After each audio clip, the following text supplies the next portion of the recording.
ಏನು ಉಪದೇಶ ಮಾಡಿದ್ರು ಅಂತಂದ್ರೆ ನಿಜಗಳು ಬರೀತಾರೆ. ದುರಿತ ಕರ್ಮವನ್ನಲ್ಲದಿರು,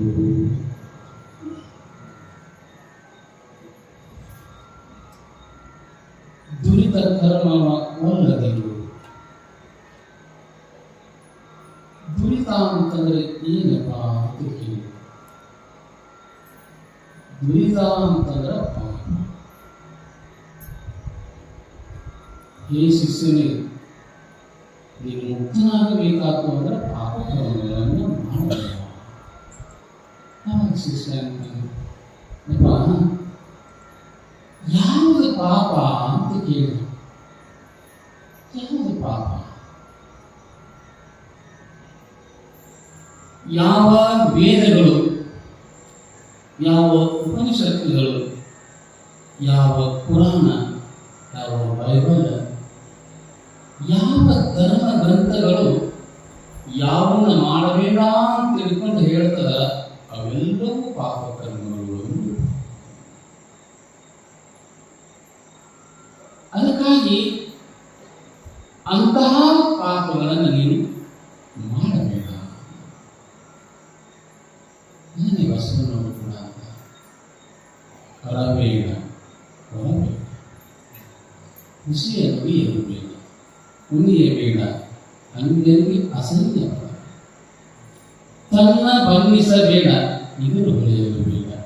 ಇದೇ ಅಂತರಂಗದ ಶುದ್ಧಿ. ಇದೇನದ ಭಗವಂತನನ್ನು ಒಲಿಸಿ, ಭಗವಂತನ ಒಲವೆ ನಿನಗಾಗಬೇಕಾತು ಅಂತಂದ್ರೆ ನೀವು ಪಾಪಕರ್ಮಗಳನ್ನು ಮಾಡಬೇಕು. ಈ ಪಾಪಕರ್ಮಗಳನ್ನ ಮೂರು ದೃಷ್ಟಿಯಿಂದ ಮಾಡ್ತೀವಿ.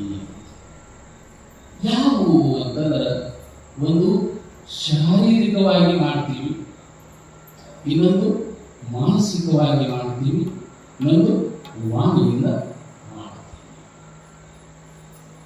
ಈ ಮೂರು ರೀತಿಯಿಂದ ನಾನು ಪಾಪ ಕರ್ಮಗಳನ್ನು ಮಾಡ್ತಾ ಅದಕ್ಕಾಗಿ ಗುರುಗಳು ಉಪದೇಶ ಮಾಡ್ತಾರೆ, ಕಾಯ ವಾಚ ಮನಸ ನೀವೇನ್ ಮಾಡಬೇಡ, ಪಾಪ ಕರ್ಮಗಳನ್ನು ಮಾಡ. ಅದರ ಒಬ್ಬ ಶಿಷ್ಯ ಗುರುಗಳ, ನಾನು ದಿನ ಗುರುಗಳ ಹತ್ರನೂ ಬರ್ತೀನಿ, ವೀರಾನಂದ ಸ್ವಾಮಿಗಳ ಹತ್ರನೂ ಬರ್ತೀನಿ, ದೇವರ ಹತ್ರನೂ ಹೋಗ್ತೀನಿ.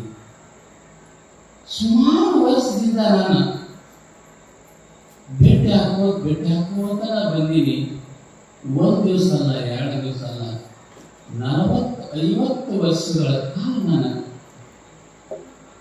ಎಲ್ಲರ ದರ್ಶನ ತಗೊಳ್ಳೋದ, ಗುಡಿ ಹೋಗೋದ ಮಾಡ್ಕೋತ ಬಂದಿದ್ದೀನಿ. ಇನ್ನೂ ನನಗೆ ಸಮಾಧಾನ ಸಿಕ್ಕಿಲ್ಲ. ಅವಾಗ ಅವ್ರು ಗುರುಗಳಂತಾರ, ತಮ್ಮ ಇನ್ನ ನಿನಗೆ ಸಿಕ್ಕಿಲ್ಲ ಅಂತಂದ್ರೆ ಇನ್ನ ನೀನು ಸ್ವಚ್ಛ ಆಗಿಲ್ಲ ಅಂತ ತಿಳ್ಕೊ. ನಾವು ಹೋಗ್ತೀವಿ, ಹೆಂಗ್ ಹೋಗ್ತೀವಿ?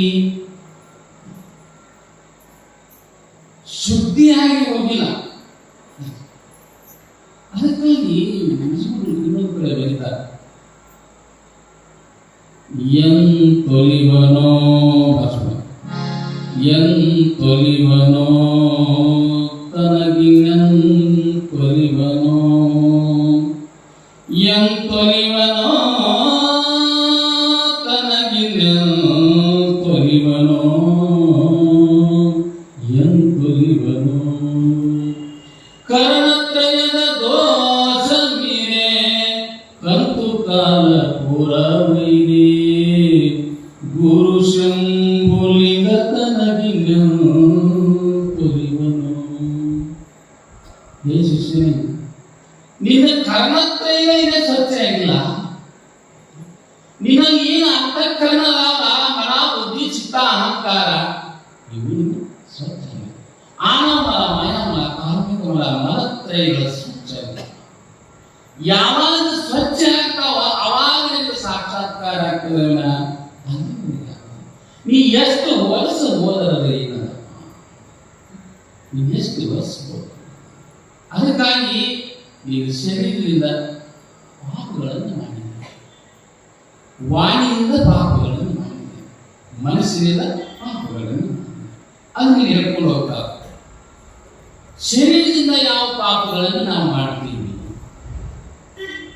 ಪರಮಧುವಿನ ಕೂಟ, ಅನ್ಯಮಿಕ್ಕ ಅಪಹರಣ, ಅಭಕ್ಷ್ಯ ಸೇವನೆ, ಹಿಂಸೆ, ಪರಿಗಿಡಿದಿ, 4 ಪಾತಕಗಳು, ಪಾಮರ ಜನ್ಮವಿ, ಕಾಯಗಳು ಹೊಂದಿರಿ ನನಗೆ ನೆನಪು.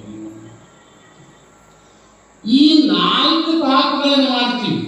ಪರಮಧುವಿನ ಕೂಟ, ಅನ್ಯಮಿಕ್ಕ ಅಪಹರಣ, ಇನ್ನೊಬ್ಬರ ಹಣವನ್ನು ನನ್ನ ಕಿಶೆಯನ್ನು ಕೊಡಬೇಕು. ಮೊದಲಾಗ ದೊಡ್ಡ ಸರ್ಕಾರ ಅವನ ಕಿಶೆ ಕೊಡೋದಲ್ಲ, ನನ್ನ ಕಿಶೆಯನ್ನು ಕೊಡೋದು. ಅನ್ಯಮಿಕ್ಕ ಅಪಹರಣ, ಅಭಕ್ಷ್ಯ ಸೇವನೆ, ಹಿಂಸೆ, ಈ 4 ಪಾತಕಗಳಿಂದ ಶರೀರದೊಳಗೆ ಕಾಯಗಳೊಂದಿಗೆ ಪಾಪರ ಜನ್ಮ. ಅದಕ್ಕಾಗಿ ಈ 4 ದೋಷಗಳನ್ನು ನೀನು ಸಾಕಷ್ಟು ಮಂದಿಯಿಂದ ಅನುಭವವಲ್ಲ. ಕಣ್ಣು ಕೇಳಿ ಮತ್ತೆ ಮೋಹಿ ಬರಲೇಬಲ್ಲ, ಬಲಿವಾಲಿ ಕನ್ನ ಕೌರವನ ನಮಸ್ಸರು ಪಾಲ ಭೀಮ, ವಾಪರ ಏಪರ ಇಂದ್ರ ಆರಾಮಿರ್ಬೇಕಾಗಿತ್ತು, ಇರಲಿಲ್ಲ. ಮೋಹಿಸಿದ, ಬಂದ, ಸಿಕ್ಕೊಂಡ. ಏನಾದ ಪರಿಸ್ಥಿತಿ? ಹೇಳಿದ್ದ ಏನ್ ಮಾಡುದು ಅಂತ ಕುಲನೆ ಹೇಳ್ತಾರ, ಭಕ್ತ ಮೊಯ್ಯಾಗ ಬೇಕಾಗಿ ಹೋಗು ಅಂತ. ಭಕ್ತ ಮೊಯ್ಯಾಗ ಬೇಕಾಗಿ ಹೋಗಿ ಬನ್ನಿ ಅಂದ್ರ ಅವಾಗ ಅವನಿಗೆ ಸಂಶಯ ಬಂದ, ಅವ ಅಂತಾನ ಶಾಪ್ ಪಟ್ಬಿಡ್ತಾನ. ಮೊದಲೇ ಋಷಿ ಸವಾನುಗ್ರ ಸಮರ್ಥಗಳು ಅಂತ.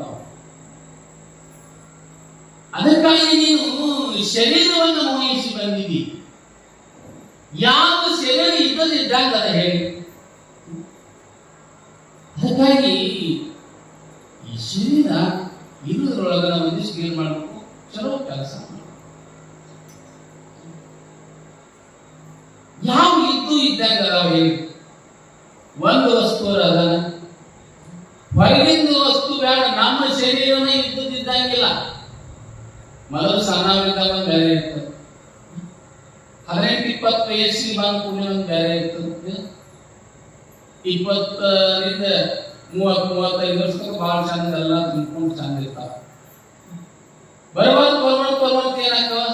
ಎಲ್ಲ ತೂತು ಬೆಳಕ. ಇದಕ್ಕೆಲ್ಲ ಏನ್ ಹೇಳಿ ಇರಂಗಿಲ್ಲ.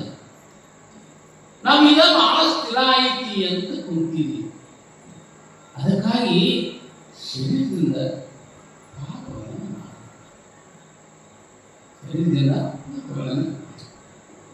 ಇನ್ನು ವಾಣಿಯಿಂದ ಹುಸಿ ಅಮೋಚಿತ ನಿಷ್ಠುರತ್ವ ವೈಶೂನ್ಯ ಹುಸಿಗಿರಿ 4 ದೋಷಗಳು, ಪಶು ಪಕ್ಷಿ ಮೃಗ ಯೋನಿಗಳು. ಒಂದ ಎರಡ ಪಶು ಪಕ್ಷಿ ಮಾತನ್ನು ಕೂಡ ಬಹಳ ಚಂದ ಇರಬೇಕು. ಒಂದು ಮಾತಾಡಿದ್ರೆ ಅದಕ್ಕೆ ನುಡಿದರೆ ಅಂದ್ರ ಮಾತಾಡಂಗಿಲ್ಲ. ಮಾತಾಡಿದ್ರೆ ಗೊತ್ತಿನ ಹಾಗೆ ಇರಬೇಕು. ಮಾತು ಜ್ಯೋತಿರ್ಲಿಂಗ ಆಗಬೇಕು. ಯಾವಾಗ ಜ್ಯೋತಿರ್ಲಿಂಗ ಆಗ್ತದೆ ನೋಡಿ. ಒಂದು ಮುಕ್ತ ಆಗ್ಬೇಕಾದ್ರೆ ಎಷ್ಟು ಸಮಾಧಾನ.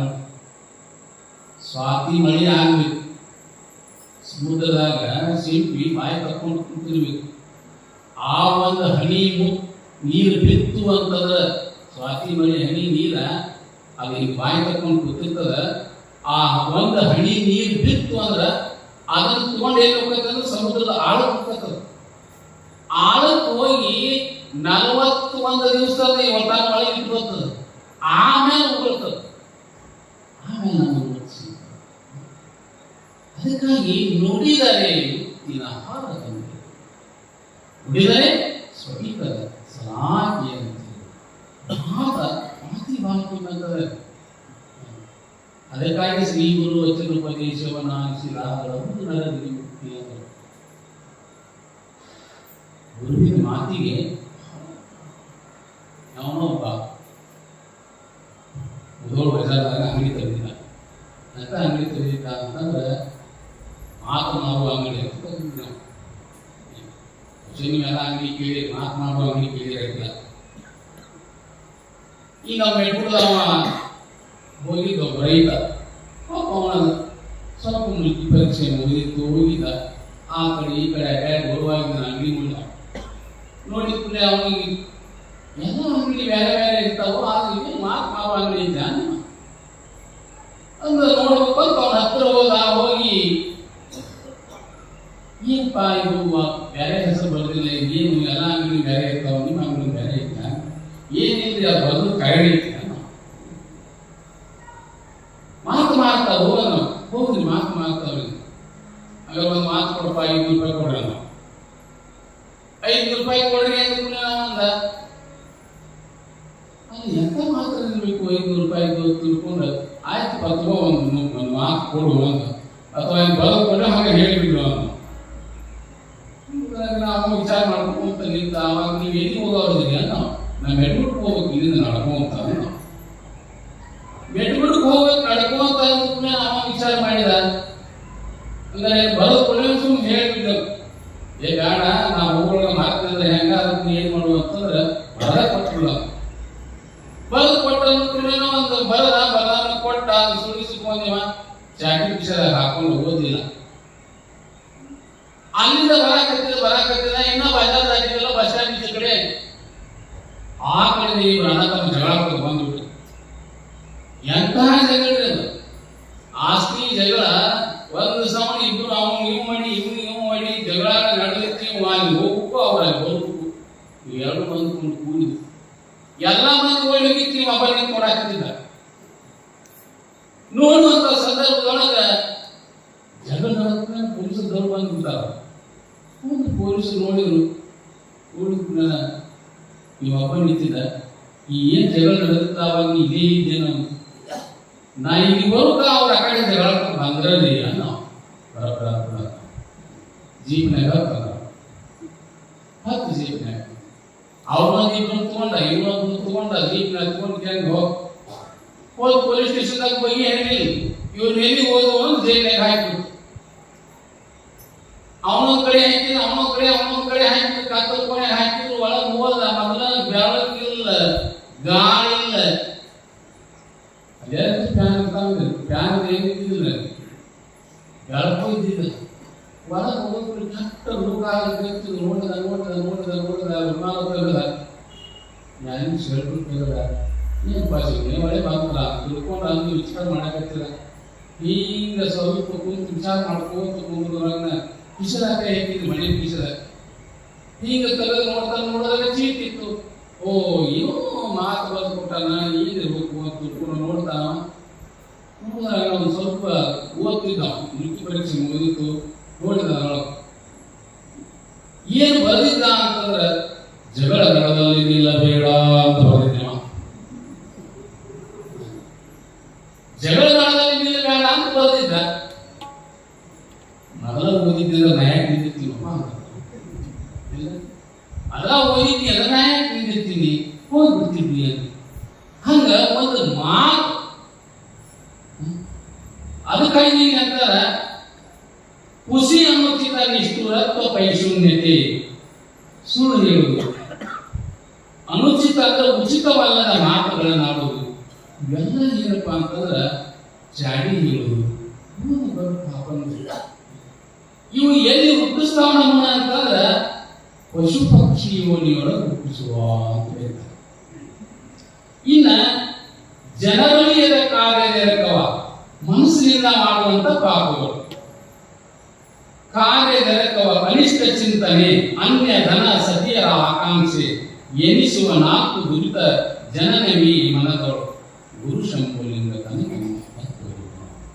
ಇಂಥ ಪಾಪಗಳನ್ನು ನೀನು ಮಾಡಾಕತ್ತೀನಿ ಅಂತಂದ್ರೆ ಇದು ಭಗವಂತನ ತಪ, ಗುರುವಿನ ತಪ ಹೆಂಗಾಗಕ್ಕೆ ಸಾಧ್ಯ? ಅದಕ್ಕೆ ನೀ ಏನನ್ನ ಮಾಡಿರ್ತೀರ ಅದನ್ನ ಅನುಭವಿಸ್ತೀಯ. ಪಾಪ ಮಾಡಿದೀನಿ ಅಂತಂದ್ರೆ ಪಾಪನ ಅನುಭವಿಸ್ತೀವಿ. ಪಾಪ ಮಾಡಿದ್ರೆ ಪಾಪವನ್ನ ನಾವು ಅನುಭವಿಸ್ತೀವಿ.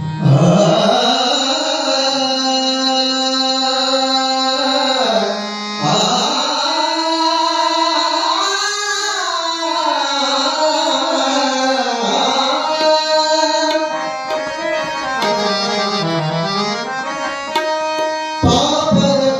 ಫಲವೇ ದುಃಖ,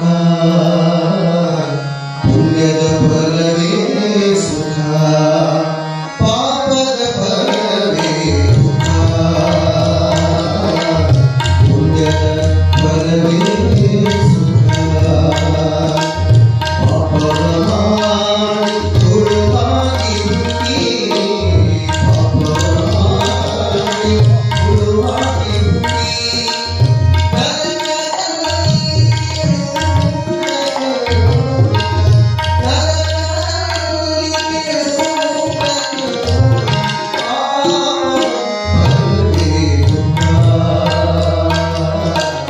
ಪುಣ್ಯದ ಫಲವೇ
ಪಾಪದ ಫಲವೇ ದುಃಖ, ಪುಣ್ಯದ ಫಲವೇ ಸುಖ. ಏನನ್ನ ಬಿತ್ತುತ್ತೀವಿ ಅದನ್ನ ಬೆಳಿತೀವಿ. ಯಾರು ರಾಮ ಜಾಲಿ ಮೂಳು ಬಿತ್ತಿದ್ದಾರೆ ಗೋಧಿ ಜೋಳ ಬೆಳೆದ, ಏನನ್ನ ನಾವು ಬಿತ್ತುತ್ತೀವಿ ಅದನ್ನ ಬೆಳಿತೀವಿ. ಜೋಳ ಬಿತ್ತಿದ್ರೆ ಜೋಳನ ಬರ್ತದ, ಗೋಧಿ ಬಿತ್ತಿದ್ರೆ ಗೋಧಿ. ಅದಕ್ಕಾಗಿ ನಾವು ಮಾಡುವಂತ ಕ್ರಿಯೆ ಬೇರೆ ಇರ್ತದೆ, ಬೇಡುವಂತದ್ದು ಬೇರೆ ಇರ್ತದೆ. ಮಾಡುವಂತ ಕ್ರಿಯೆ ಶುದ್ಧೀಕರಣ ಇತ್ತು ಅಂತಂದ್ರೆ ಭಗವಂತ ಬೇಡಿದ್ದಾನೆ. ಅದಕ್ಕಾಗಿ ನಾನು ಏನ್ ಮಾಡ್ತೀನಿ ಅಂತಂದ್ರೆ ಮಾಡೋದು ಪಾಪ, ಬೇಡೋದು ಪಾಪಸ್ಯ ಫಲಮಿಚ್ಚಂತಿ ಪಾಪ, ಪುಣ್ಯಸ್ಯ ಫಲಮಿಚ್ಚಂತಿ. ಏನನ್ನು ನಾನು ಬಿತ್ತುತ್ತೀನಿ ಅದನ್ನೇ ಬೆಳಿತೀಪ. ಅದಕ್ಕಾಗಿ ಶಿಷ್ಯನಿಗಂತಾನ, ಅಲ್ಪ ನೀ ಪಾಪ ಮಾಡ್ತೀರ, ಇದರಿಂದ ಪಾರಾಗಕ್ಕೆ ನಿನಗೆ ಎದರ ಶಕ್ತಿ ಐತಿ ಅಂತ ಕೇಳ. ಆವ ಬಲವಿಡಿದು ಅಳುಪದೇ ಅಂದಲೇ ದುಷ್ಟ ಕರ್ಮವನ್ನೆಸಗುವೆ ಮಾನವ. ಆವ ಬಲ ನಿನಗೆ ಯಾವ್ದೈತೆ ಬಲ? ಪಾಪ ಕರ್ಮ ನೀ ಮಾಡಕತ್ತಿ ಅಂತಂದ್ರೆ ಯಾವ ಬಲ ಐತಿ? ಅವಶ್ಯಮೇವ ವಕ್ತವ್ಯಂ ಕೃತ ಕರ್ಮ. ನೀನ್ ಏನನ್ನ ಮಾಡ್ತೀಯ ಅದನ್ನು ಅನುಭವಿಸ್ತೀಯ. ಒಂದು ವೇಳೆ ನೀ ಮಾಡಕತ್ತಿ ಅಂದ್ರೆ ನಿನ್ಗೆ ಅದರ ಧೈರ್ಯ ಐತಿ ಅಂತ ಕೇಳ್ತಾರ ನಿಜ, ನಿನ್ಗೆ ಅದರ ಧೈರ್ಯ ಐತಿ. ಹೀಗಾಗಿ ಈ ಪಾಪ ಮಾಡಿದವರು ಪೂರ್ವ ಜನ್ಮ ಕೃತಂ ಪಾಪಂ ಯಾದಿ ರೂಪೇಣ ಪೀಡಿತಂ. ನೀವೇನನ್ನು ಮಾಡ್ತೀರ ಆ ಪಾಪಗಳು ನಿನಗೆ ರೋಗದ ಮೂಲಕ ಕಾಡಕತ್ತವು. ಅದಕ್ಕಾಗಿ ಶಿಷ್ಯನೇ ನೀನು ಕಾಯ ವಾಚ ಮನಸ ಏನ್ ಮಾಡಬೇಡ, ಪಾಪ ಕರ್ಮಗಳನ್ನು ಮಾಡಬೇಡ. ಹಾಗಾಗಿ ಏನು ಮಾಡ್ಯಪ್ಪ ಅಂತ ತಿಳ್ಕೊಂಡ ಅದಕ್ಕೆ ಅವರಂತಾರ ಪುಣ್ಯವಣೆ ಮಾಡು ಅಂತ. ಪುಣ್ಯ ಮಾಡುವುದರಿಂದ ಏನಾಗ್ತೈತಿ? ಪುಣ್ಯ ಮಾಡುವುದರಿಂದ ಏನಾಗ್ತೈತಿ? ನೀನು ಪುಣ್ಯ ಮಾಡ್ಕೋತ ಹೋದಿ ಅಂತಂದ್ರೆ ನೀನು ಎಲ್ಲಿ ಅದನ್ನು ಕೂಡ ಬೇಕಾದ್ರೆ ಗಿರಿಯ ಶಿಖರದಳು ಆಂಕಾರಗಳು ನಡುಗಡಗಳು ಉರಿಯ ಮಧ್ಯದಳು ರಣಭೂಮಿಯಳು ಶತ್ರುಗಳ ನೆರವಿನಳು ಚೋರ ವಿಷ ಭೂತಾದಿ ಭೀತಿಯಳು ಪರದೇಶ ನಂದಲೆಯಳು ದೊರೆಯ ಮುಳಿದ ವೇಳೆಯಳು ಬಲು ಕಂಟಕಂಗಳು ಹರಣದ ಅಳಿವಿನಳು ನಿದ್ರೆ ಆಲಸ್ಯ ಮರವೇ ತನಗಿದ್ದ ವೇಳೆಯು ಸಾಹಸ ನುಳಿದ ಕಾಲದಳು ಕೂಡೇ ಹೊರೆಯುವುದು ಪೂರ್ವ ಸುಕೃತವಿದೆ. ನೀನು ಪುಣ್ಯ ಮಾಡಿದೀಯ ಅಂತಂದ್ರೆ ನೀ ಎಲ್ಲಿ ಇರು ಭಗವಂತ ನಿನ್ನನ್ನು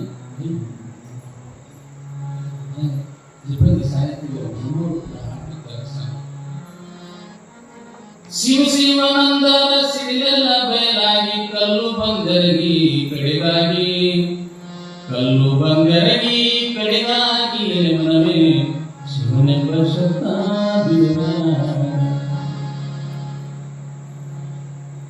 ನೀನು ಪುಣ್ಯದ ಕಾರ್ಯವನ್ನು ಮಾಡ್ತಾ ಹೊರಟಿ ಅಂತಂದ್ರ ಭಗವಂತನ ಸ್ಮರಣೆ ಮಾಡಿದೆ ಅಂತಂದ್ರ ನಿನಗ ಮಳೆಗಾಲದೊಳಗಿರಲಿ ಚಳಿಗಾಲದೊಳಗಿರಲಿ ಗುಡ್ಡದಾಗಿರಲಿ ಯಾವುದೇ ಒಂದು ಕಂಟಕ್ಕಿರಲಿ ಶತ್ರುಗಳ ರಣರಂಗದೊಳಗಿರಲಿ ನೀನೇನು ಮಾಡಿರ್ತೀರ ಅದನ್ನು ದ್ರೌಪದಿ ಸಣ್ಣ ಹುಡುಗಿ 18-20 ವಯಸ್ಸಿನ ಒಳಗ ಹೊರಗೆ ಗೆಳತಿಯರ ಜೊತೆಗೆ ನದಿಗೆ ಬಟ್ಟಿ ತೊಳೆಲಿಕ್ಕೋ ಎತ್ಕೊಂಡು ನದಿಗೆ ಹೋಗುವಂತ ಸಂದರ್ಭದೊಳಗ ಆ ನದಿಯೊಳಗ ದುರ್ವಾಸ ಸ್ನಾನವನ್ನು ಮಾಡ್ತಾರೆ. ಯಾವಾಗ ದ್ರೌಪದಿ ನೋಡಿದ್ದು ದುರ್ವಾಸ ಅಂತಂದ್ರೆ ಎರಡನೇ ಶಿವ. ಇಂತಹ ಮಹಾನುಭಾವ ನನಗೆ ದರ್ಶನ ಕೊಡ್ತಾನಂದ್ರೆ ಎಂಥ ಪುಣ್ಯ. ಅವರು ಸ್ನಾನ ಮಾಡ್ಕೊಂಡು ಮ್ಯಾಲ ಬರಲಿ, ಅವ್ರಿಗೆ ನಮಸ್ಕಾರ ಮಾಡಿ ಬಟ್ಟಿ ತೊಳಿಲಿ, ಅಲ್ಲಿವರೆಗೆ ಬೇಡ ಅಂತ ತಿಳ್ಕೊಂಡು ಕಾಯ್ಕೋತ ಆ 4 ಗೆಳತಿಯ ಜೊತೆಗೆ ದ್ರೌಪದಿ ಕುಳಿತು. ಈ ಕುಳಿತ ಸಂದರ್ಭದೊಳಗ ಅವರು ಬರುವುದು ಸ್ವಲ್ಪ ಲೇಟ್ ಆಗಿರುತ್ತೆ. ಯಾಕೆ ಇನ್ನು ಬರಬಾರ್ದು, ಇನ್ನು ಯಾಕೆ ಬರಬಾರ್ದು ಅಂತ ತಿಳ್ಕೊಂಡು ವಿಚಾರ ಮಾಡುವಾಗ ಆಕೆ ಸೂಕ್ಷ್ಮ ದೃಷ್ಟಿಯಿಂದ ನೋಡ್ತಾರೆ. ಏನೋ ಅವಘಡ ಆಗೈತಿ. ನೀರಿನ ಸೆಳವಿಗೆ ಅವರು ಹಾಕಿಕೊಂಡಿರುವಂತಹ ಕೋಪ ಸೆಳವಿ ಹೋಗಿ ಆವಾಗ ತಾನು ಹುಟ್ಟಿರುವಂತಹ ರೇಷ್ಮೆಯ ಸೀರೆಯನ್ನ ಹರಿದ ಅದನ್ನೇ ನೀರಿನೊಳಗೆ ತೇಲಿ. ಯಾವಾಗ ನೀರಿನೊಳಗೆ ತೇಲಿ ಬಿಟ್ಟು ಕುಡಿನ ಆ ದುರ್ವಾಸನ ಹತ್ತಿರನ ಸೆಳವಿಗೆ ಹೋಯಿತು. ಅದನ್ನೇ ಕಪ್ನಿ ಮಾಡಿಕೊಂಡು ಕೋಪ ಮಾಡಿಕೊಂಡು ಮ್ಯಾಲ ಹತ್ತಿರಬೇಕಾಗ ಯಾವಾಗ ಮ್ಯಾಲ ಹತ್ತಿ ಬಂದು ಕುಳಿನ ಈ ಎಲ್ಲ ಗೆಳತಿ ಜೊತೆಗೆ ದ್ರೌಪದಿ ಕೂಡ ಹೋಗಿ ನಮಸ್ಕಾರ ಮಾಡ್ತಾರೆ. ಹೊರಡ್ತಾರೆ. ತಾಯಿ, ಈ ತುಂಡು ಬಟ್ಟಿ ಮುಂದೊಂದು ದಿನ ನಿನ್ನನ್ನು ರಕ್ಷಿಸಲಿ ಅಂತ ಆಶೀರ್ವಾದ. ಹುಟ್ಟಿರುವಂತಹ ಈ ತುಂಡು ಬಟ್ಟಿ ಮುಂದೊಂದು ದಿನ ನಿನ್ನನ್ನು ರಕ್ಷಿಸಲಿ. ಯಾವಾಗ ಆಶೀರ್ವಾದ ಮಾಡಿದ್ರು ಹೋದ್ರು. ಕೆಲವು ದಿವಸ ಕಳೆದ ಮೇಲೆ ಅವರು ಪಾಂಡವರ ಪಗಡಿ ಹಾಕಿದ್ರು. ಯುದ್ಧದಾಗ ಸೋತ ತಕ್ಷಣದೊಳಗೆ ಪಗಡಿ ಆಟದೊಳಗ ಜೂಜಾಟದಾಗ ಏನ್ ಮಾಡಿದ್ರು ಅಂತಂದ್ರೆ ದ್ರೌಪದಿಯನ್ನ ಪಣಕ್ಕಿಟ್ಟ ಸಂದರ್ಭದೊಳಗ ಆಕೆಯನ್ನೇ ಸಭೆಯೊಳಗ ಕರೆದು ಅಪಮಾನ ಮಾಡಬೇಕು ಅಂತ ತಿಳ್ಕೊಂಡ ದುಶ್ಯಾಸನದಿಂದ ಆಕೆಯ ಸೀರೆಯ ಸೆರಗಿನಿಂದ ಯಾವಾಗ ಆಕೆಯ ಸೀರೆಯನ್ನ ಸೆರಗಿ ಕಟ್ಟಿದ್ರು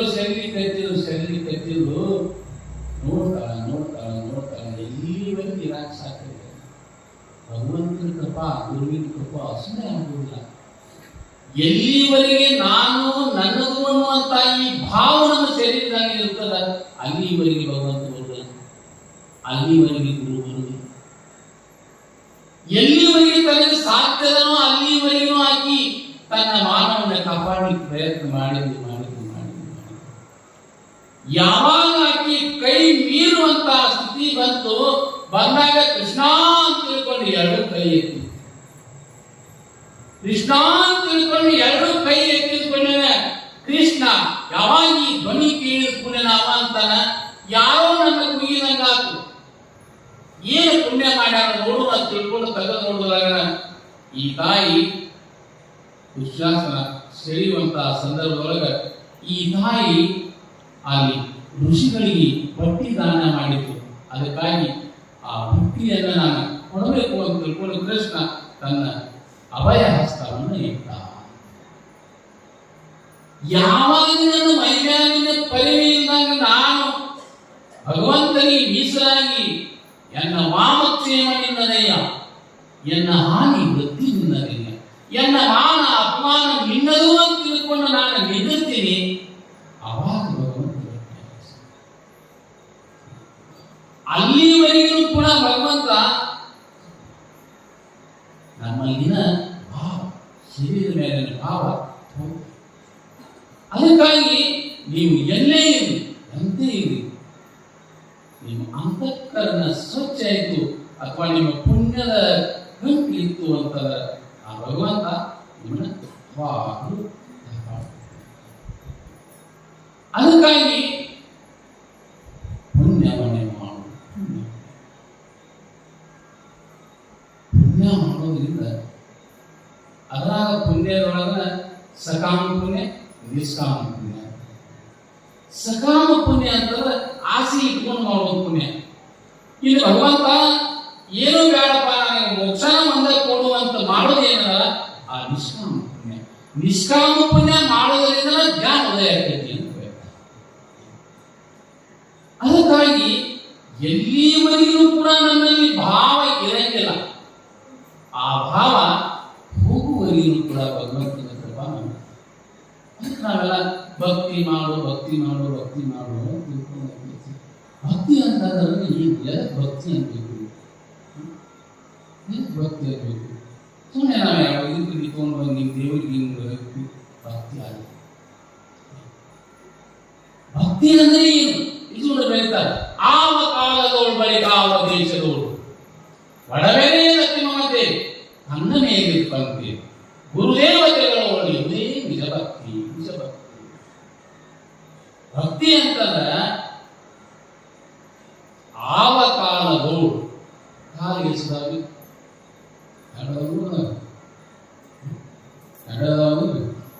ಮೂರು ಕಾಲ ಮೂರು, ಒಂದು ಮಳೆಗಾಲ, ಚಳಿಗಾಲ, ಈ ಮೂರು ಕಾಲದೊಳಗೆ ನೀವು ಬೆಂಗಳೂರದಾಗರೆ ಅಥವಾ ಬೆಂಗಳೂರಾಗರೆ ಡೆಲ್ಲಿಯೊಳಗರೆ ಅಥವಾ ನೀವು ವಿದೇಶದೊಳಗರೆ ಎಲ್ಲಿ ಇದ್ದರೂ ಕೂಡ ಮಳೆಗಾಲ ಬಂತು ಅಂತಂದ್ರೆ ಏನ್ ಮಾಡ್ತೀರಿ? ಬಡಿ ಹಿಡ್ಕೊಂಡು ಹೇಳ್ತೀವಿ, ಮಳೆ ಇರ್ತೀವಿ. ಮಳೆಗಾಲ ಬಂತು ಅಂದ್ರೆ ಬಡಿ ಹಿಡ್ಕೊಳ್ತೀವಿ. ಚಳಿಗಾಲ ಬಂತು ಅಂತಂದ್ರೆ ಏನ್ ಮಾಡ್ತೀವಿ? ಸ್ವೆಟರ್ ಹಾಕೋತೀವಿ. ಬ್ಯಾಸಿಗೆ ಬಂತು ಅಂತಂದ್ರೆ ತಿರುವಾಗ ಬಟ್ಟೆ ಹಾಕೋತೀವಿ. ಇದನ್ನ ಎಲ್ಲ ಸಲಹೆ ಮಾಡ್ತೀವಿ ಶರೀರದ ರಕ್ಷಣೆ ಸಲುವಾಗಿ. ಮತ್ತೊಂದು ಏನಾಗಿದೆ, ಎದ್ರ ಸಲಹೆ ಮಾಡ್ತೀವಿ? ಶರೀರ ಚಲೋ ಮಾಡ್ತೀವಿ, ಮತ್ತೇನು ಅಲ್ಲ. ಈ ಶರೀರದ ಮೇಲೆ ಇರುವಂತಹ ಒಂದು ಕಾಳಜಿ, ಈ ಶರೀರದ ಮೇಲೆ ಇರುವಂತಹ ಒಂದು ನಂಬಿಕೆ, ಶರೀರದ ಮೇಲೆ ಇರುವಂತಹ ಒಂದು ವಿಶ್ವಾಸ ಏನಲ್ಲ, ಅದನ್ನ ಗುರುವಿನ ಮೇಲೆ, ದೇವರ ಮೇಲೆ, ವೀರಾನಂದ ಸ್ವಾಮಿಗಳ ಮೇಲೆ ಇಟ್ರಿ ಅಂತಂದ್ರೆ ಅದು ನಿಜವಾದ ಭಕ್ತಿ ಅಂತ. ನನ್ನ ಭಕ್ತಿ ಏನದ ಆ ಭಗವಂತನಿಗೆ ಸೇವಾ. ಅದಕ್ಕಾಗಿ ಭಕ್ತಿ ಭಕ್ತಿ ಅನ್ಕೊಂತ ಅದನ್ನು ಮಾಡ್ತಾ ಹೋಗೋದ್ರಿಂದ ನನ್ನ ಅಂತಃಕರಣ ಏನಾಗ್ತದ? ಸ್ವಚ್ಛ ಆಗ್ತಾ ಆಗ್ತಾ ಆಗ್ತಾ ಹೋಗ್ತದೆ. ಅದಕ್ಕಾಗಿ 12ನೇ ಶತಮಾನದೊಳಗೆ ಕಾಶ್ಮೀರದೊಳಗೆ ಭಾಷಿಕ ಆತನ ಹೆಸರ ಮಹಾದೇವ ಭೂಪಾಲ. ಆ ಮಹಾದೇವ ಭೂಪಾಲ ಆತನ ಹೆಂಡತಿ ಹೆಸರ ಮಹಾದೇವಿ. ಮಹಾದೇವಿ ಈ ಇಬ್ಬರು ರಾಜ ಮತ್ತು ರಾಣಿಯರು ಅನ್ಯೋನ್ಯವಾದ ಜೀವನದೊಂದಿಗೆ ಮಕ್ಕಳನ್ನು ಪ್ರಜೆಗಳ ಎಲ್ಲರ ಜೊತೆಗೆ ಆನಂದವಾಗಿ. ಆಗ ಅವನು ಏನು ನಿಯಮ ಹಾಕೊಂಡಿದ್ದ ಅಂತಂದ್ರೆ 6,000 ಜಂಗಮನನ್ನ ನಿತ್ಯ ದಾಸೋಹವನ್ನು ಮಾಡ್ತಿದ್ದ. ಯಾರು? ಮಹಾದೇವರು. 6,000 ಜಂಗಮರಿಗೆ ದಿನನಿತ್ಯನೂ ಕೂಡ ಪ್ರಸಾದವನ್ನು ಮಾಡಿಸ್ತಾರೆ. ಹೀಗೆ ಪ್ರಸಾದವನ್ನು ಮಾಡ್ತಾ ಮಾಡ್ತಾ ಮಾಡ್ತಾ ಮಾಡ್ತಾ ಮಾಡ್ತಾ ಇರುವ ಸಂದರ್ಭದೊಳಗೆ ಈ ಕಡೆ ಕಲ್ಯಾಣದೊಳಗೆ ಒಂದು ಘಟನೆ ನಡೀತು. ಎಂಥ ಘಟನೆ ಅಂತಂದ್ರೆ ಬಸವಣ್ಣವರು ಒಂದು ಸಂಕಲ್ಪ ಮಾಡ್ಕೊಂಡಿದ್ರು. ಎಂಥ ಸಂಕಲ್ಪ ಮಾಡಿದ್ರು ಅಂತಂದ್ರೆ 1,96,000 ಜಂಗಮರಿಗೆ ಮಹಾಮಣಿಯೊಳಗೆ ದಾಸೋಹ ಮಾಡಬೇಕು ಅಂತ ಹೇಳಿ ಅವರು ಒಂದು ಸಂಕಲ್ಪವನ್ನು ಮಾಡಿಕೊಂಡಿದ್ರು. ಅಲ್ಲಿ ಬಸವಣ್ಣನವರಿಗೆ ಏನಾಗಿತ್ತು ಅಂದ್ರೆ 1,96,000 ಜಂಗಮರು ಸಿಕ್ಕಿದ್ರು, 6,000 ಜಂಗಮರು ಸಿಕ್ಕಿದ್ದಿಲ್ಲ. ಎಲ್ಲ ಕಡೆ ಹುಡುಕಾಟ ಕಚ್ಚಿದ್ರು, ಆ ಕಡೆ ಈ ಕಡೆ ಆ ಕಡೆ ಹುಡುಕಾಡ್ತಾ ಇರುವ ಸಂದರ್ಭದೊಳಗ ಯಾರು ಹೋಗಿ ಹೇಳಿದ್ರು, ಇಲ್ಲಿ 6,000 ಜಂಗಮರನ್ನ ಕಾಶ್ಮೀರದ ಗೋಪಾಲ ಅಲ್ಲಿಯೇ ತಾನು ಹತ್ತಿ ಬಿಟ್ಕೊಂಡ್ಬಿಟ್ಟಾನಂತ. ಅದಕ್ಕಾಗಿ 6,000 ಜಂಗಮರು ಕಾಶ್ಮೀರದಲ್ಲಿ. ಅವಾಗ ಬಸವಣ್ಣ ನನ್ನ ಸಂಕಲ್ಪ ಪೂರ್ತಿ ಆಗ್ಬೇಕಾಗ್ತು ಅಂತಂದ್ರೆ, ನನ್ನ ಸಂಕಲ್ಪ ಈಡೇರ್ಬೇಕಾಗ್ತು ಅಂತಂದ್ರೆ ಅವ್ರು ಹೆಂಗಾರು ಮಾಡಿ ನಾನು ತರಬೇಕು ಅಂತ ತಿಳ್ಕೊಂಡ ವಿಚಾರ ಮಾಡಿ ಏನ್ ಮಾಡಿದ ಅಂತಂದ್ರೆ ಕಾಶ್ಮೀರಕ್ಕೆ ಬಂದ. ಕಾಶ್ಮೀರಕ್ಕೆ ಬಂದ ಯಾವ ರೀತಿ ಬಂದ ಅಂತಂದ್ರೆ ಚೋರ ಬಸವ ಪುರಾಣಗಳು ಬರೀತಾನೆ, ಹಸುವಿ ಶಕ್ತಿಯಾಗಿ ಬಂದ ಅಂತ ಬರೀತಾನೆ. ಹಸುವಿ ಶಕ್ತಿ ಅಂತಂದ್ರೆ ಮಸಾಲೆ ಮಾರೋ ಶಕ್ತಿ ಇರ್ತಾರಲ್ಲ, ಮಸಾಲೆ ಮಾರುವ ಶಕ್ತಿ ರೂಪದೊಳಗ ಬಸವಣ್ಣ ಅಲ್ಲಿ ಬಂದ. ಕಾಶ್ಮೀರದೊಳಗೆ ಬಂದ, ಅಲ್ಲೊಂದು ಮನೆಯನ್ನ ಬಾಡಿಗೆಯಾಗಿ ತಗೊಂಡ ಓಣಿ ಓಣಿ ಓಣಿ ಓಣಿ ಓಣಿ ಮಸಾಲೆ ಮಾರಕತ್ತಿದ್ದ. ಎಂಥ ಮಸಾಲೆ ಅದು! ಸಾಮಾನ್ಯವಾಗಿ ಆ ಮಸಾಲೆ ಹಾಕಿದ್ರು ಅಂತಂದ್ರೆ ಸಾಂಬಾರ್ ಮಾಡಿದ್ರಿ ಅಂತಂದ್ರೆ ನೀವು ನಿಮ್ಮ ಓಣಿ ತುಂಬ ಎಲ್ಲ ಹೋಗಮ ಅಂತ ತಿಳ್ಕೊಂಡು ಅಂತ. ಅವಾಗ ಓಣಿ ಓಣಿ ಮಾಡ್ತಾ ಇರುವ ಸಂದರ್ಭದೊಳಗ ಅಲ್ಲೊಂದಿಷ್ಟು ಇಲ್ಲೊಂದಿಷ್ಟು ಪ್ರಚಾರ ಆದ. ಬಸವಣ್ಣ ಹೀಗೆ ವಿಚಾರ ಮಾಡಿದ, ರಾಜನ ಮನೆಗಳಿಗಿರುವಂತ 6,000 ಜಂಗಮರಿಗೆ ನನ್ನ ಮನೆಗೆ ದಾಸೋಹ ಕೇಳಬೇಕು ಅಂತ. 6,000 ಜಂಗಮರಿಗೆ ನಾನೇ ದಾಸೋಹ ಕೇಳಬೇಕು ಅಂತ ತಿಳ್ಕೊಂಡ ಅವ್ರಿಗೆ ಹೋಗಿ ಭಿನ್ನ ಮಾಡಿ ಬಂದ. ಅಪ್ಪ, ಇವತ್ತಿನ ಮಧ್ಯಾಹ್ನ ಭಿನ್ನ ಏನದ ನಮ್ಮ ಮನೆಯೊಳಗೆ ನಿಮ್ಗೆ 6,000 ಜಂಗಮರಿಗೆಲ್ಲ, ಅದಕ್ಕೆ ನೀವು ಮಧ್ಯಾಹ್ನ ಪ್ರಸಾದ ಅಲ್ಲಿಗೆ ಬರ್ರಿ. ಯಾವಾಗ ಅಲ್ಲಿಗೆ ಬರ್ರಿ ಅಂತ ತಿಳ್ಕೊಂಡು ಹೇಳಿ ತಯಾರು ಮಾಡಿದ. ಎಂತಾದ್ರಿ ಅನ್ನ ಸಾಂಬಾರ ತಯಾರು ಮಾಡಿದ. ಏನು ಜಂಗಮರು ಈ ಸಣ್ಣ ಮಣಿ ಇತ್ತು, ಆ ಮನೆ ಒಳಗೆ ಒಬ್ಬೊಬ್ರು ಏನು ಒಳಗೆ ಹೋಗ್ತಾನೆ ಹಂಗ ಜ್ವಾಳ ಆಗತ್ತಿತ್ತು. ಹಿಂಗ ಒಳಗೆ ಹೋದ್ರು 6,000 ಜಂಗಮನೆಲ್ಲ ಕೂಡಿಸಿ ಅವರಿಗೆ ಅನ್ನ ಸಾಂಬಾರ ಏನೆಲ್ಲ ಭಕ್ಷ್ಯ ಗೋಧಿಗಳನ್ನು ನೀಡಿ ಜಂಗಮರು ತೃಪ್ತಿ ಆಗಬೇಕಂತ ಕೈ ಹೋದ. ಪ್ರಸಾದವನ್ನು ಮಾಡಿ ಏನು ಪ್ರಸಾದ ಮಾಡಿ ಕತ್ತಿದ್ರು, ಅವಾಗ ಅವರು ಜಂಗಮರಲ್ಲಿ ಕತ್ತಿದ್ರು, ನಮ್ಮ ರಾಜ ಪ್ರಸಾದ ಏನ್ ಈ ಬಸವಣ್ಣ ಅಂತಾರ, ಈ ಬಸವಣ್ಣನ ಸಾಂಬಾರ ಉಂಡು ಕೂಡ ರಾಜನನ್ನ ತಿರಸ್ಕಾರ ಮಾಡಿ ಕತ್ತಿದ್ರು. ಎಂತ ರಾಜನಿಗಿಂತ 10 ಪಟ್ಟು ಸಾಂಬಾರ ಆಗಿತ್ತು. ಏನ ಸಾಂಬಾರ ಹಿಂಗ ಹೊಗಳ್ಕೋತ ಒಬ್ಬೊಬ್ರು ಹಿಂಗ ಹೊರಗೆ ಕತ್ತಿದ್ರು. ಬಂದವರೆಲ್ಲ ಅರಮನೆಯನ್ನು ಮುಟ್ಲಿಲ್ಲ. ಅದನ್ನು ಪ್ರಚಾರ ಮಾಡ್ತಾ ಹೋಗುದ್ರೊಳಗ ಹಿಂಬದಿಯಿಂದ ಏನ್ ಮಾಡಿದ ಅಂತಂದ್ರೆ ಈ 6,000 ಜಂಗಮರಿಗೆ ಹಿಪ್ನಾಟಿಸಮ್ ಮಾಡಿ ಅಲ್ಲಿಂದ ಆ ತನ್ನ ಜೋಳಿಗೆಯೊಳಗನ್ನ ಹಾಕೊಂಡ ಕಲ್ಯಾಣಕ್ಕೆ ಬಂದ. ಏನು ಹಿಪ್ನಾಟಿಸಮ್ ಮಾಡಿದಂಗ ಅವ್ರು ಅಷ್ಟನ್ನು ತಗೊಂಡ ಕಲ್ಯಾಣಕ್ಕೆ ಬಂದ. ರಾತ್ರಿ ಪ್ರಸಾದಕ್ಕೆ ರಾಜ ಆಗಿ ಜಂಗಮನ ಪ್ರಸಾದಕ್ಕೆ ಕರೆ ಅಂತಾನೆ. ಒಬ್ಬರಿಂದ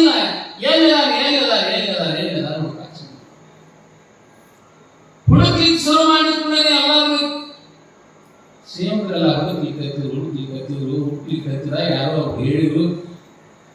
ಯಾರೋ ಒಬ್ರು ಬಂದಿದ್ದಾರಲ್ಲ ಇಲ್ಲಿ, ಅವ್ರು ಏನ್ ಮಾಡಿದ್ರು ಅಂತಂದ್ರೆ ಇವ್ರನ್ನೆಲ್ಲ ತಗೊಂಡು ಹೋಗ್ಬಿಟ್ಟಾರ. ಯಾರು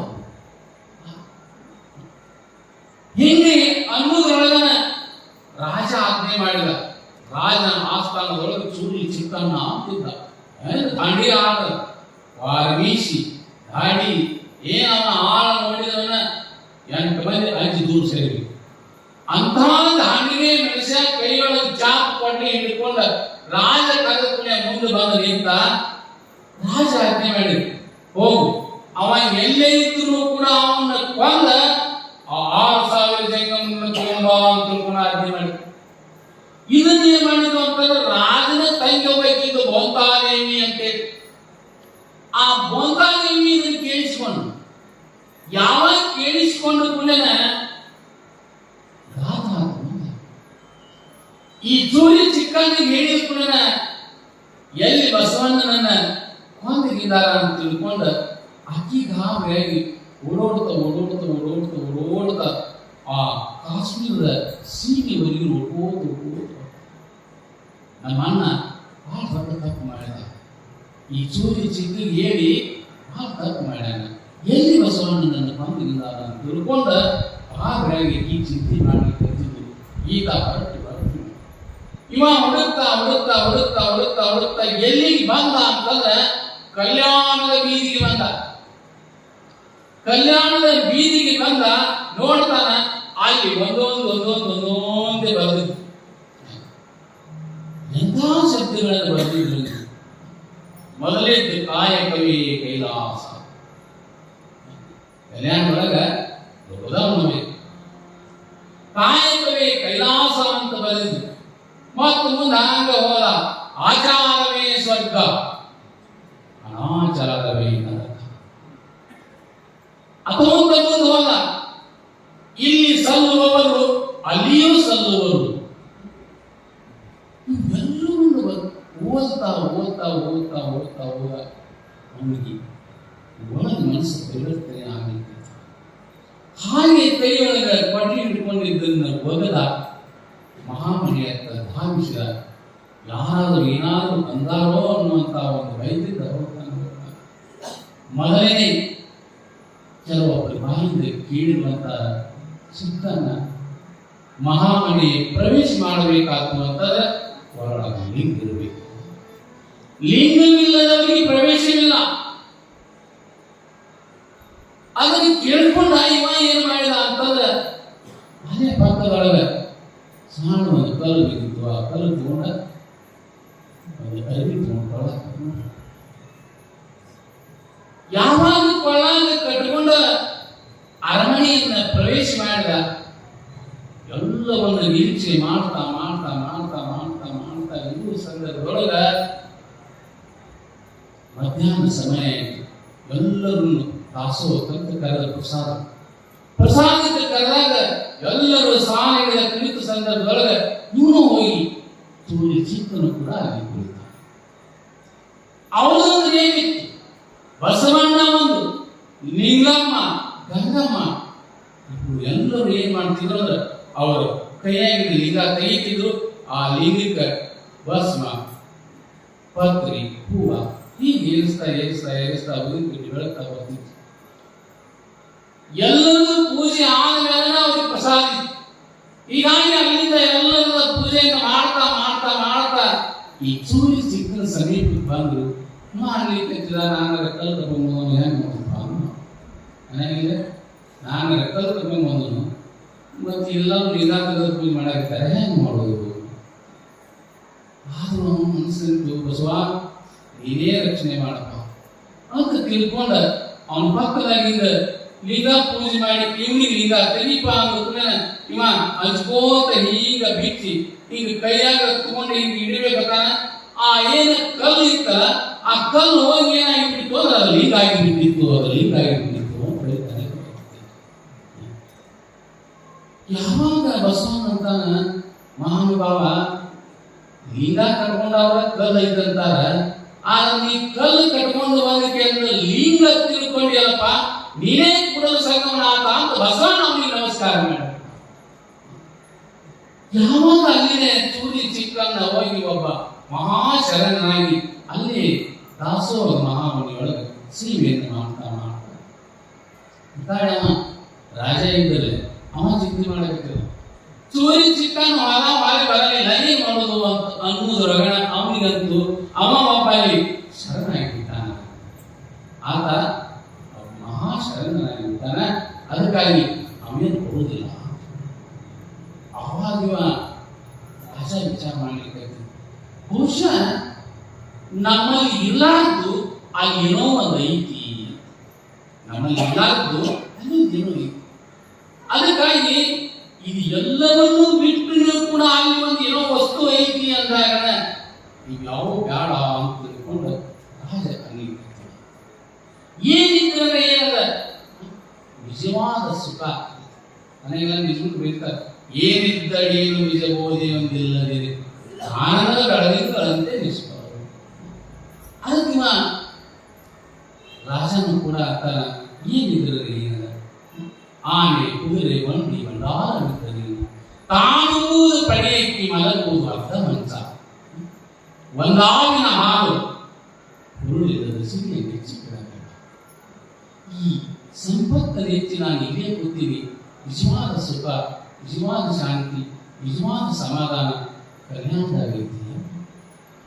ಅದಕ್ಕಾಗಿ ನಾನು ಹೋಗ್ತೀನಿ ಅಂತ ತಿಳ್ಕೊಂಡ ರಾಜ ತಯಾರಾಗಿ ಹೆಂಡತಿ ಮಕ್ಕಳಿಗೆ ಹೇಳಿದ, ಏನು ಸಂಪತ್ತದ ಇದನ್ನು ನೀವು ಅನುಭವಿಸ್ತಾ ಆರಾಮಿದ್ದೀರಿ, ಬಹುಶಃ ಇಲ್ಲಿ ಇರಾಂತೇನೋ ಅಲ್ಲೊಂದದ, ಅದಕ್ಕಾಗಿ ನಾನು ಅಲ್ಲಿ ಹೋಗ್ತೀನಿ. ಆವಾಗ ಮಾದೇವಿ ಅಂತಾರ, ಅಲ್ಲಿ ನಿಮಗಿಲ್ಲದ ಸುಖ ನನಗಡೆ ಏನು ಮಾಡೋದ, ನೀವೆಲ್ಲೋ ನಾನು ಅಲ್ಲೇನೆ, ಅದಕ್ಕಾಗಿ ನೀವು ಎಲ್ಲಿರ್ತೀರಿ ನಾನು ಅಲ್ಲೇ ಬರ್ತೀನಿ ಅಂತ ತಿಳ್ಕೊಂಡ ಅದನ್ನು ಕೂಡ ಹಿಂದೆ ಇದ್ದಿರುವಂತಹ ಮಕ್ಕಳಿಗೆ ಒಪ್ಪಿಸಿ ನಾರು ಮಡಿ ಇಟ್ಟು ಬಿಡಿಸುವುದನ್ನು ಉಟ್ಟುಕೊಂಡು ರಾಜ ಮತ್ತು ಮಹಾದೇವಿ ಇಬ್ಬರು ಕಲ್ಯಾಣದೊಳಗೆ ಧಾವಿಸಿ ಬಂದು ಕಲ್ಯಾಣವನ್ನು ನೋಡ್ತಾ ನೋಡ್ತಾ ನೋಡ್ತಾ ನೋಡ್ತಾ ಆ ವೈಭವದ ಚಿತ್ರವನ್ನು ನೋಡ್ತಾ ನೋಡ್ತಾ ಹೋಗ್ತಾರೆ. ಬರುದ್ರಾಗ ಬಸವಣ್ಣನ ಮಹಾಮಣಿ ಬರುದ್ರಾಗ ಮಾನಸಿಕವಾಗಿ ಒಬ್ಬೊಬ್ಬರನ್ನ ಕೇಳ್ತಾನೆ. ಅವನಿಗೆ ಮೊದಲು ಭೇಟಿ ಆದವ ಯಾರು ಅಂತಂದ್ರೆ ಅಲ್ಲೊಬ್ಬ ಒಕ್ಕಲಿಗೆ ಮುದ್ದಾನ ಅಂತಿದ್ದ. ಅವನು ಭೇಟಿ ಆದ, ಏನಪ್ಪಾ ಕಲ್ಯಾಣ ಒಳಗೆ ಹೋಗ್ಬೇಕಾದ್ರೆ ಈಗ ಹೋಗ್ಬೇಕನ್ನು ಅಂತ ಅವನಿಗೆ ಕೇಳಿದ್ರೆ ಅವ ಅಂತಾನ, ಈಗ ಹೇಳಂಗಿಲ್ಲ, ನಾನು ಸಂಜೆ ಮುಂದೆ ಹೇಳ್ತೀನಿ ಬನ್ನಿ ಅಂತ. ಈಗ ಹೇಳಂಗಿಲ್ಲ, ಸಂಜೆ ಮುಂದೆ ಹೇಳ್ತಾನು. ಅಲ್ಲಿಂದ ಮುಂದೆ ಹೋದ, ಅಲ್ಲೊಂದು ಕೆರೆ ಇತ್ತು. ಆ ಕೆರೆ ಒಳಗೆ ಬಿಡುವಾರ ಮಾಚಿದೇವ ಒಟ್ಟಿ ಕಳಿಸಿದ್ದ. ಅವನಿಗೆ ಕೇಳಿದ, ಅಪ್ಪ ಒಳಗೆ ಹೋಗ್ಬೇಕಾತಂದ್ರೆ ಈಗ ಹೋಗ್ಬೇಕೇನು ಅಂದ. ಈಗ ಹೇಳಂಗಿಲ್ಲ, ಸಾಯಂಕಾಲ. ಹೀಗ ಒಬ್ಬರಲ್ಲ ಇಬ್ಬರಲ್ಲ, ಯಾರನ್ನು ಕೇಳಿದ್ರು ಕೂಡ ಸಾಯಂಕಾಲ ಹೇಳ್ತೀವಿ, ಸಾಯಂಕಾಲ ಹೇಳ್ತೀವಿ. ಕಾರಣ ಏನು? ಕೈ ಒಳಗೆ ಏನು ಕೆಲಸ ಇರ್ತದ, ಕೆಲಸ ಬಿಟ್ಟು ಮಾತಾಡ್ತಿದ್ದಿಲ್ಲ. ಕಾಯವೇ ಕೈಲಾಸ, ಕಾಯವೇ ಕೈಲಾಸ. ಅದಕ್ಕಾಗಿ ಕಾಯಕದಲ್ಲಿ ನಿರತರಾದರೆ ಗುರು ದರ್ಶನವಾದರೂ ಮರೆಯಬೇಕು, ಲಿಂಗ ದರ್ಶನವಾದರೂ ಮರೆಯಬೇಕು. ಹಂಗೆ ಎಲ್ಲರೂ ಕಾಯಕದೊಳಗೆ ಒಬ್ಬರಲ್ಲಿ ಇಬ್ಬರನ್ನು ಎಲ್ಲರೂ ಸಾಯಂಕಾಲದವರೆಗೂ ಕೂಡ ಕಾಯಕವನ್ನು ಮಾಡಿ ತಮ್ಮ ಕೆಲಸಗಳನ್ನು ತೊಡುವಂಥವ್ರು. ಇದೆಲ್ಲ ನೋಡ್ಕೋತ ಮಹಾಮನಿಯೊಳಗೆ ಬಂದ ಬಸವಣ್ಣನ ದರ್ಶನ ತಗೊಂಡ ಮನಸ್ಸು ಪರಿವರ್ತನೆ ಆಯಿತು. ಬಸವಣ್ಣ ನನಗೊಂದು ಏನಾದರೂ ಕಾಯಕ ಕೊಡುವ ಅಂತ ತಿಳ್ಕೊಂಡು ಬಂದಾಗ ಬಸವಣ್ಣವರು ನಿಮಗೆ ಯಾವ್ದು ಬೇಕಾದ ಆಚೆ ಹೋಗ್ಲಿ ಅಂತ ತಿಳ್ಕೊಂಡು ಬಂದಾಗ ಅವ ಅಂತ ಕಲ್ಯಾಣದ ಹೊರವೇಲೆಯಲ್ಲಿ ಒಂದು ಗುಸಲಾಕ ತಗೊಂಡ. ಆ ಗುಸಲದೊಳಗನ ಗಂಡ ಹೆಂಡತಿ ಇದ್ದುಕೊಂಡು ಕಾಯಕ ಏನು ಅಂತಂದ್ರೆ ಅಡವಿಗೆ ಹೋಗಿ ಕಟ್ಟಿಗೆಯನ್ನು ಕಟ್ಕೊಂಡು ಬಂದು ಮಾರಿ ಅದರ ಬಂದಿರುವ ಹಣದೊಳಗೆ ತಮ್ಮ ಉಪಜೀವನದ ಜೊತೆಗೆ ದಾಸೋಹವನ್ನು ಮಾಡ್ತಾ ಮಾಡ್ತಾ ಮಾಡ್ತಾರೆ. ಕಟ್ಟಿಗೆ ತಂದು ಮಾರುವುದರಿಂದ ಅವನಿಗೆ ಮೋಳಿಗೆ ಮಾರಯ್ಯ ಅಂತ ಹೆಸರು ಬಿತ್ತು. ಮೋಳಿಗೆ ಮಾರಯ್ಯ ಮೋಳಿಗೆ ಮಾರಯ್ಯ ಅಂತ ತಿಳ್ಕೊಂಡು ಅಲ್ಲಿ ಕಾಶ್ಮೀರದ ಮಹಾರಾಜ ಹೋಗಿ ಮೋಳಿಗೆ ಮಾರಯ್ಯ. ಯಾವಾಗ ಮೋಳಿಗೆ ಮಾರಯ್ಯ ದಿನನಿತ್ಯ ತನ್ನ ಕಾಯಕವನ್ನು ಮಾಡ್ತಾ ದಾಸೋಹವನ್ನು ಮಾಡ್ತಾ ಶಿವಾನುಭವ ಮಾಡ್ತಾ ಹೊರಟಿರುವಂತ ಸಂದರ್ಭದೊಳಗೆ ಏನಾಯ್ತು ಅಂತಂದ್ರೆ ಬಸವಣ್ಣ ಕುದುರೆ ತಗೊಂಡು ಹೀಗೆ ಹೋಗುವಾಗ ಗುಡಿಸಲತ್ತಿ ಕಾಲು ಹೊರಟಿತ್ತು. ಗುಡಿಸಲತ್ತಿ ಕಾಲು ಹೋಗುವಂತ ಸಂದರ್ಭದೊಳಗೆ ಇವ್ರನ್ನ ನೋಡ್ತಾನ, ಬಹಳ ಬಡವರಿದ್ದಂಗೆ ಕಾಣ್ತಾರ, ಬಹಳ ಬಡವರಿದ್ದಂಗೆ ಕಾಣ್ತಾರ.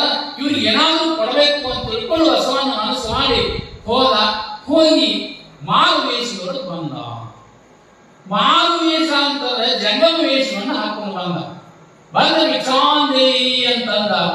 ಮಾರೆಯ ಕಟ್ಟಿ ಕಡಿಲಿಕ್ಕೆ ಹೋಗಿದ್ದ.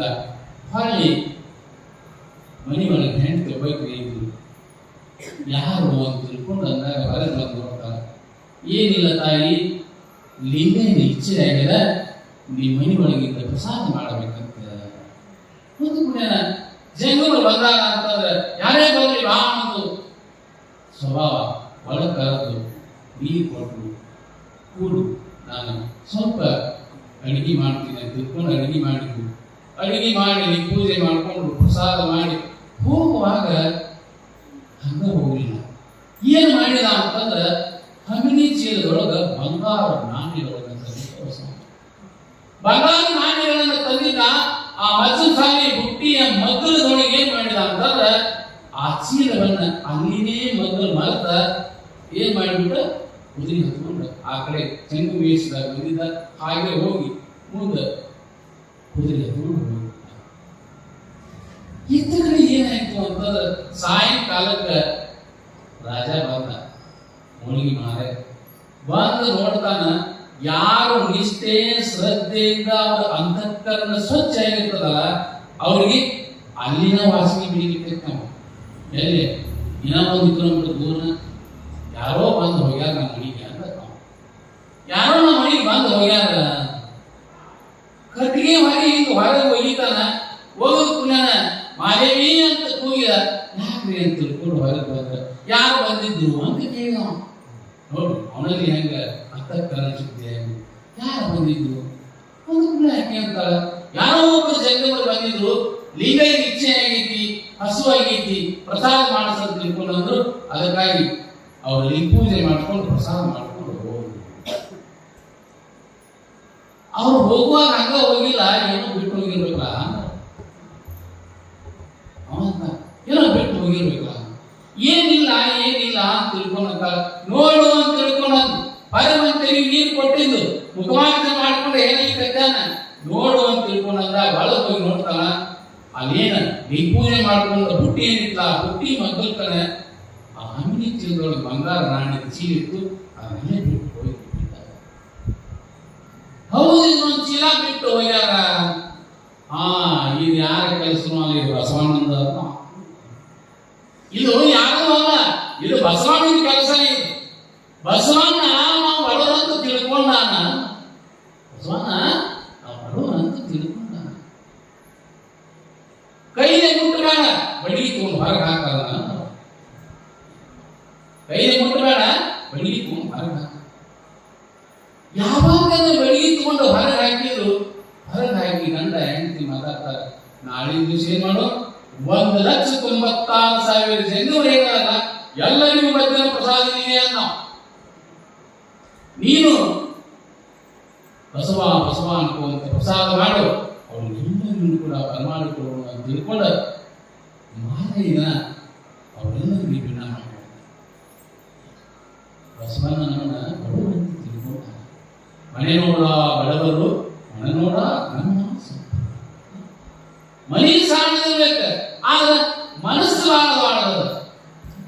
ಎಲ್ಲರೂ ಉಳಿಸ್ಬೇಕು ಅನ್ನುವಂತ ಮನಸ್ಸು ಏನದಲ್ಲ. ಅದಕ್ಕಾಗಿ 1,96,000 ಜನರಿಗೆ ಹಿರಿಯರಿಗೆ ಪ್ರಸಾದಕ್ಕೆ ಹೇಳಿದ ಎಲ್ಲರೂ ಒಬ್ಬೊಬ್ಬರೇ ಬಂದು ಗುರುಸಲು ಸಾಣಿರ್ತಿನ್ನು ಕೂಡ ಒಳಗೆ ಹೊರಬಾದಕ್ಕ ಒಂದು ಹರಿವಾಣ ನೀರು ತುಂಬಿಟ್ಟಿದ್ದ. ಒಬ್ಬೊಬ್ಬರು ಕಾಲು ತಕೊಂಡು ಏನು ಗುರುಸದ ಒಳಗೆ ಹೋಗ್ತಾರ. ಹೆಂಗ ಹೋಗ್ತಾರ, ಅರಮನೆ ಒಳಗೆ ಹೋದಾಗ ಆಗ್ಲಿಕ್ಕೆ ಅರಮನೆ ಒಳಗೆ ಹೋದಾಗ ಆಗ್ಲಿಕ್ಕೆ ಒಬ್ಬೊಬ್ರು 1,96,000 ಜಂಗಮರೆಲ್ಲರೂ ಕೂಡ ಒಳಗೆ ಹೋಗ್ತಾರೆ. ಆ ಮಹಾದೇವಿ ಮಾಡಿರುವಂತಹ ಪ್ರಸಾದವನ್ನು ಒಬ್ಬಳೇ ಎಲ್ಲರಿಗೂ ಕೂಡ ಗಂಡ ಹೆಂಡತಿ ಎಲ್ಲರಿಗೂ ಪ್ರಸಾದವನ್ನು ಬೆಳೆಸಿ ಸಾಷ್ಟಾಂಗ ನಮಸ್ಕಾರ ಹಾಕಿ ಅಪ್ಪ ಪ್ರಸಾದ ಸ್ವೀಕಾರ ಆಗಲಿ ಅಂತ ನಮಸ್ಕಾರ ಮಾಡಿದಾಗ ಅವರು ಏನೇನು ಇಚ್ಛಾ ಮಾಡಿದ್ರು ಜೈನರು ಆ ಇಚ್ಛಾ ಭೋಜನ ಅವರ ತಟ್ಟಿಯೊಳಗಾಗಿತ್ತು ಅಂತ ತಿಳ್ಕೊಂಡೆ. ಇಚ್ಛಾ ಭೋಜನ ಅವರ ತಟ್ಟಿಯೊಳಗಾಗಿತ್ತು. ಎಲ್ಲರೂ ಆನಂದವಾಗಿ ಪ್ರಸಾದವನ್ನು ಮಾಡಿ ಅಲ್ಲಿಂದ ಹೊರಗೆ ಬರ್ತಾರೆ ನೋಡಿ. ಹೊರಗೆ ಬರುವಾಗ ಮೊದಲ ಹೋಗುವುದು ಎಲ್ಲರೂ ಪಾದೋದಕವನ್ನು ಬಿಟ್ಟು ಎಲ್ಲರೂ ಪಾದ ಎದೆ ಹೋಗಿದ್ದು ಆ ಪಾದೋದಕ್ಕೆ ಏನು ಇರ್ತಾರೆ ಹೊರಗೆ ತಂದಿರುವಂತ ಕಟ್ಟಿಗೆ ಏನಿದ್ದು ಆ ಕಟ್ಟಿಗೆ ಚಿಮುಳಿಸಿದ. ಯಾವಾಗ ಕಟ್ಟಿಗೆ ಚಿಮುಳಿಸಿದ ಕೂಡಲೇ ಆ ಕಟ್ಟಿಗೆ ಏನಾಗಿಬಿಟ್ಟಿದ್ದು ಅಂತಂದ್ರೆ ಬಂಗಾರದ ಕಟ್ಟಿಗೆಗಳಾಗಿಬಿಟ್ಟಿದ್ದು. ಜನರನ್ನ ಹಂಗೆ ಕಳಿಸಬಾರದು ಅಂತ ತಿಳ್ಕೊಂಡು ಏನ್ ಮಾಡಿದ ಅಂತಂದ್ರೆ ಆ ಒಂದೊಂದೇ ತುಂಡುಗಳನ್ನ ಒಬ್ಬೊಬ್ಬರಿಗೆ ಕೊಡುವ ಅಂತ ಹೊರಗೆ ನಿಂತಿದ್ದ. ಎಲ್ಲರೂ ದಕ್ಷಿಣೆಯನ್ನು ತಗೊಂಡು ಅರಮನೆಗೂ ಇಲ್ಲಿ ಗುಡಿಸಲಿಕ್ಕೂ ಹೇಗಾಗಿದೆ. ಅವರೆಲ್ಲ ಹಾಗಿದ್ರು ಎಂತಹ ಪ್ರಸಾದ.